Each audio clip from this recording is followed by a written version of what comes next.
में आपने कहा था कि स्वाति की बूंद केले पर गिरे तो कपूर बन जाती है, सांप के मुंह में जहर, सीपी में मोती और चातक के मुंह में गिरे तो जीवन बन जाती है। महाराज जी, चातक जैसी अनन्यता भजन में कैसे लाएं? गुरु कृपा से।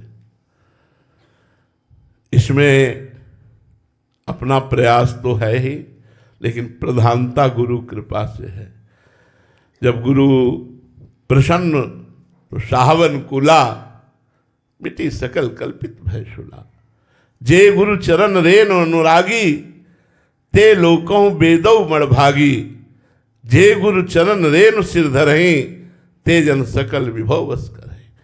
तो हमारी बात हृदय से अगर आप समझ पाओ, जो अपने गुरुदेव की चरणों की उपासना में तन्मय हो गया, वो इष्ट के प्रति चातक भाव रख सकता है, अन्यथा नहीं। जो गुरुदेव का अनन्य उपासक नहीं, वो इष्ट का कभी अनन्य हो ही नहीं सकता है। गुरुदेव की कृपा से ही इष्ट में चातक भाव होता है। इष्ट के नाम, इष्ट के रूप, इष्ट की लीला, इष्ट की एक एक गुणमयी वृत्ति का उपान करता है उपासक। कौन? जो गुरु कृपा पात्र होता है। गुरु कृपा अत्यंत अनिवार्य है। गुरु कृपा ही केवलम। गुरु कृपा मोक्ष का भी स्वरूप, गुरु कृपा है मोक्ष मूलम गुरु कृपा। इसलिए वो बड़े सौभाग्यशाली हैं जो अपने गुरुदेव के चरणों का आश्रय लेकर उनके द्वारा बताई हुई उपासना पद्धति से अपने इष्ट को रिझाते हैं। धीरे धीरे उनमें इष्ट के प्रति ऐसी अनन्यता आ जाती है, जैसे हरिवंश महाप्रभु अपने एक दोहे में कहते हैं, रसना कटो जो अन रटो, निरख अन फुटो नैन, श्रवण फुटो जो अन सुनो, श्री राधा जसवैन।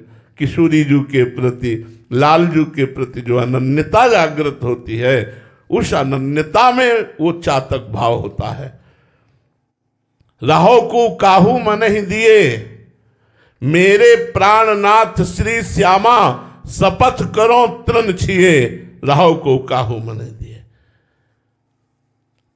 अनन्यता, प्रेम में अनन्यता ही चातक स्वरूप है।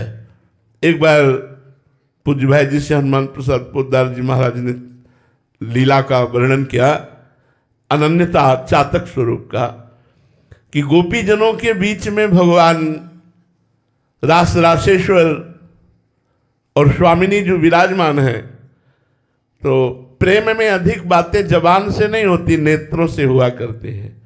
प्रेमियों की अधिक बातें नेत्रों से होती हैं। जो उच्च कोटि का प्रेम होता है वो नेत्रों से बात करते हैं। तो प्यारी जू और प्यारे जू के नेत्रों ने बात की, एकांत में बैठकर कोई रसमयी चर्चा की, इशारा हो गया बातचीत में। सब खोए हुए थे, इतने में ठाकुर जी अंतर्ध्यान हो गए। ये ब्रज लीला की अंतर्गत की बात है। निकुंज में तो ऐसी सामर्थ्य नहीं है कि अंतर्ध्यान हो, ये निकुंज में नहीं है। अब गोपीजन खोज करने लगी लालजू की, क्योंकि पहले से उनको पता है कि थोड़ी सी भी त्रुटि हो जाने पर मान धारण करके अंतर्धान हो जाते हैं। क्या हो गया हमसे, कोई त्रुटि हो गई क्या? हा कृष्ण खोज रहे।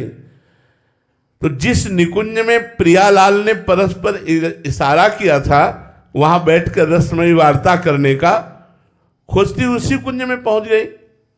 लालजू ने देखा कि सब गोपी जन आ गए, अभी प्रियाजू तो आए नहीं, तो उन्होंने दो भुजाएं और बढ़ा ली। आपको चातक की बात कहते हैं, दो भुजाएं बढ़ा ली। वृंदावन के बाद मथुरा में 4 भुजाधारी ही रहे, मथुरा द्वारिका 4 भुजाधारी ही रहे। गोपीजन नजदीक गए, बिल्कुल भाव नहीं बना। प्रणाम किया और कहा, हे चतुर्भुज नारायण, आप हम पर ऐसी कृपा करें, मेरे लाडले श्याम सुंदर शीघ्र ही मेरे नेत्र गोचर हो।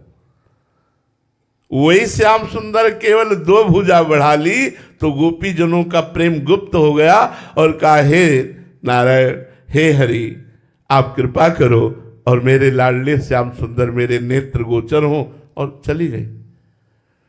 भगवान ने देखा कि कितनी अनन्यता है, केवल 2 भुजा बढ़ा लिया तो इनके अंदर का प्रेम गुप्त हो गया।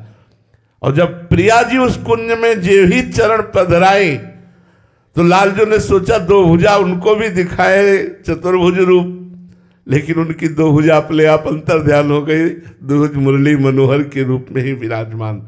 चातक की तरह अनन्यता, जैसे गोस्वामी तुलसीदास जी कहते हैं, बने तो रघुवर ते बने, बिगड़े तो भरपूर, तुलसी और अंते बने, ताबन बेपे दूर।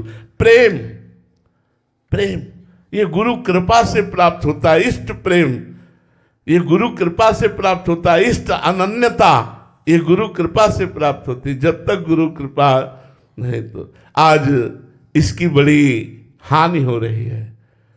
लाखों लोग गुरु बना रहे हैं लेकिन गुरु की मानते नहीं है, मनमानी आचरण करते हैं, गुरु के प्रति समर्पण नहीं, गुरु के प्रति भाव नहीं, गुरु को एक मनुष्य मानते हैं, बहुत साधक मानते हैं, लेकिन गुरु साक्षात परब्रह्म तस्मै श्री गुरुवे नमः ऐसा भाव नहीं। अगर ऐसा भाव हो तो मोक्ष या प्रेम दुर्लभ नहीं। प्रेम ही चातक का प्रेम है।